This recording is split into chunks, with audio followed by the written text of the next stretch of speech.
First thing is we're just kind of setting the tone for how today's gonna be.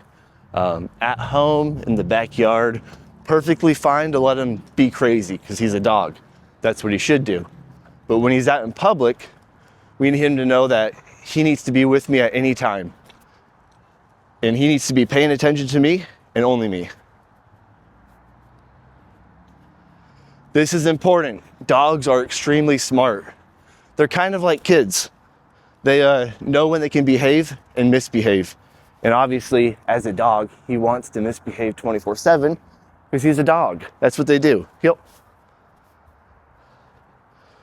But what we're doing is giving him structure. And what structure does is it allows the dog to have freedom. He's not pulling like he was when he was 6 months old. He's sticking by me in a perfect heel. So what you've seen so far is leash manners. We're gonna go ahead and free him up right here. Free, go potty. Always free up your dog, let him go potty, let him sniff a little bit. Watch out for trees too.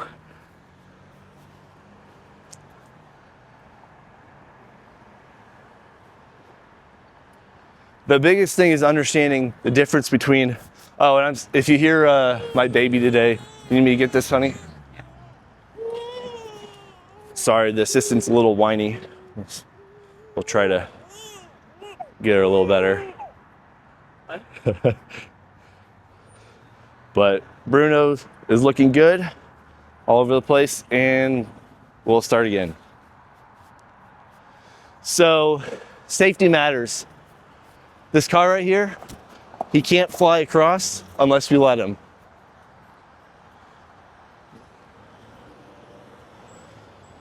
If anything, you need control when you're walking across the street and not have him go crazy.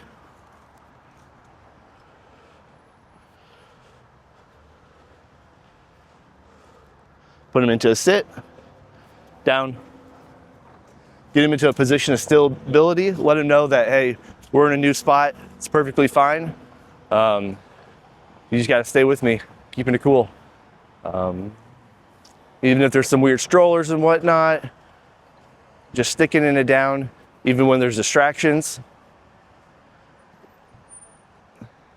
Even when there's distractions.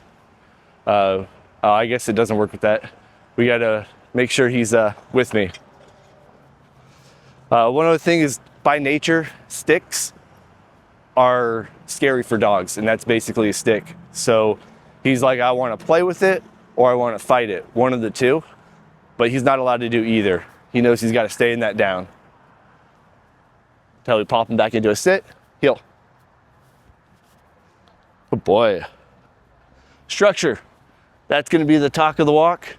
You'll hear me say it a million times.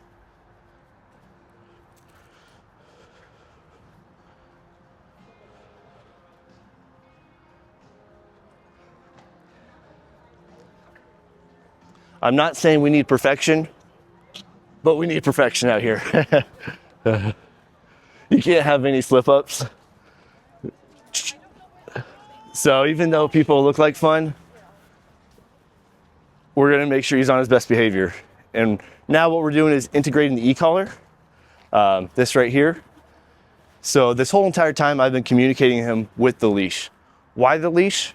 Because dogs understand pressure the most. So our two tools to imply and remove pressure is the leash and the e-collar. So we're switching over, and using an e-collar, you don't just tap buttons. That'll mess up your dog because they have no idea what that means. But with him, I'll see it in just a second. I bet you he's gonna go into heel position when I tap it. And if he didn't, that's perfectly fine. That's why we always start low. There we go. So now he's realizing, heel. The e-collar means to heel.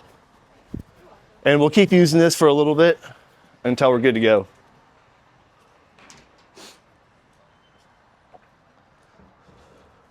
So you can see he's too far ahead. So we're gonna kind of bring him back into the position we want.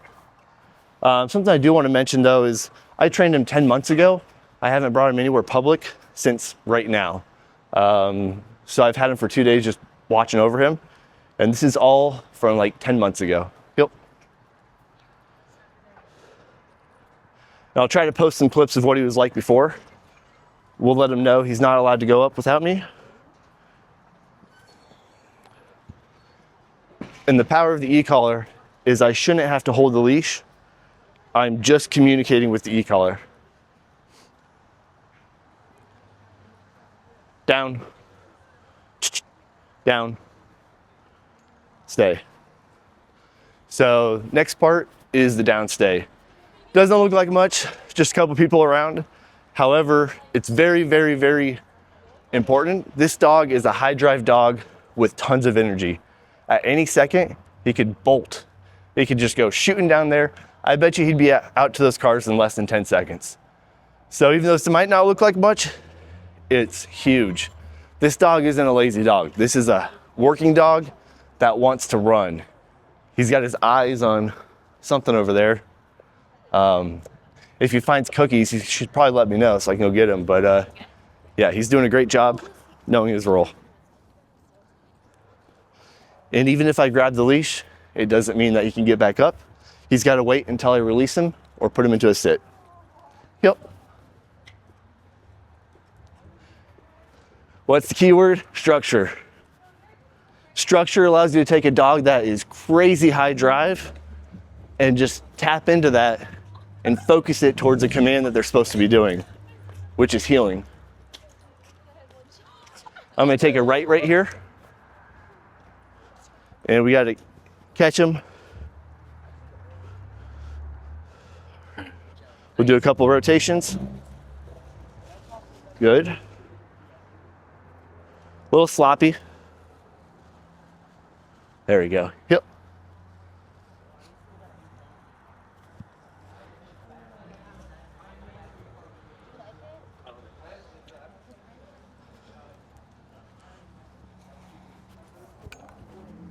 So one thing I noticed with him so far is that his heel is like a foot or two out in front of me. So we're gonna start cleaning that up.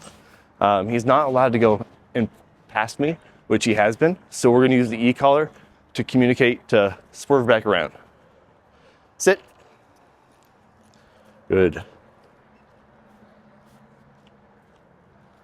Yep.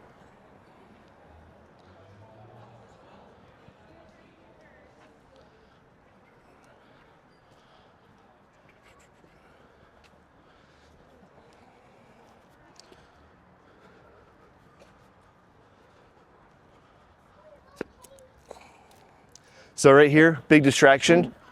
We're not gonna, I don't know what that dog's gonna do, so we're not gonna do it, but heel, down, down. And even though he broke and didn't keep it, the most important part is we finished on that down. So a lot of people, when they're giving commands to their dogs, they're saying it, the dog's pushing through and doesn't care. If you end up on that command, then you're good. Help him out again. He's very amped up right now. We're using the e-collar to kind of tell him to stay in that down position. And we're just gonna wait him out until he's chill. So, structure. He's losing it a little bit right now. We're gonna bring him back down. And when I feel comfortable, we'll start heading out again. One way to think about this is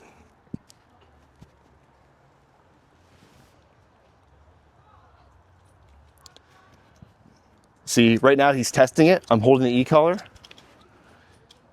We're gonna let him know scratching doesn't turn it off. The only thing that turns it off is going back into a down. Help him out. And it could be that it's cold out too. I mean, that's not really fair for him either.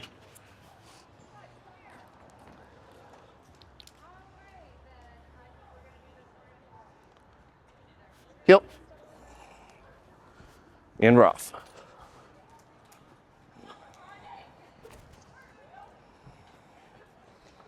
Good. All right, so we're going to a more popular, dense place, which means higher distraction, people running, dogs running, or people running away from a dog ignites their prey drive. He's got a lot of prey drive. And we're gonna cap it with having him stick with me. And this whole thing, e-collar. Using e-collar communication, that's my specialty.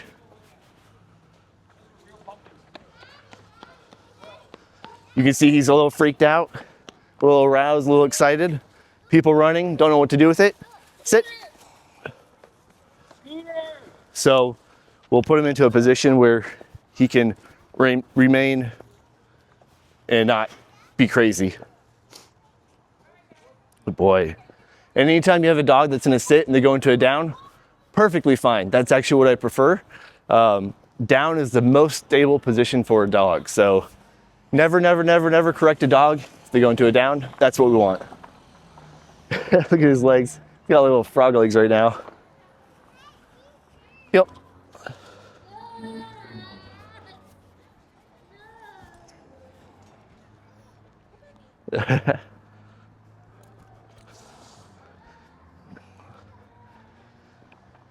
Give you guys another little tip.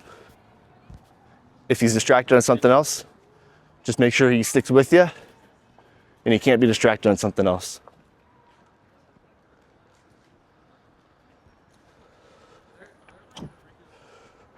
Free, go potty. Free him up, let him go potty, do his thing. Lots of sights and sounds.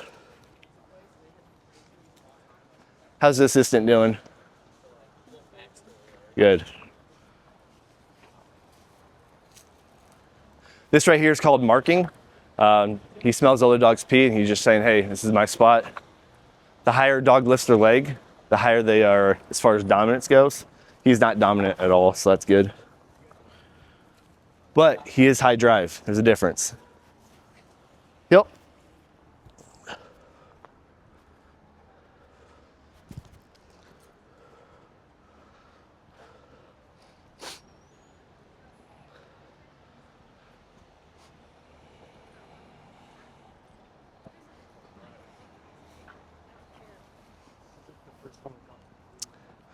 When your dog's trained, we go through distractions, not around them.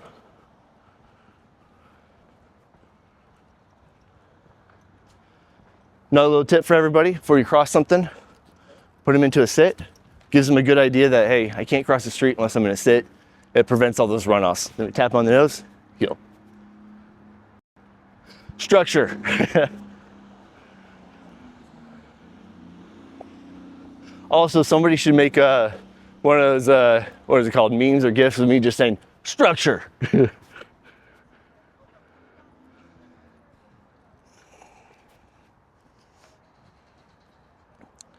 See, the name of the walk is he's getting in front of me, and I gotta make sure he doesn't.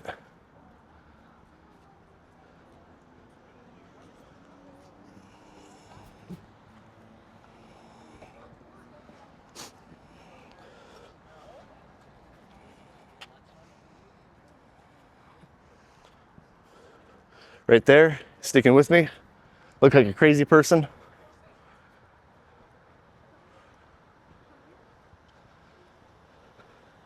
What? Structure.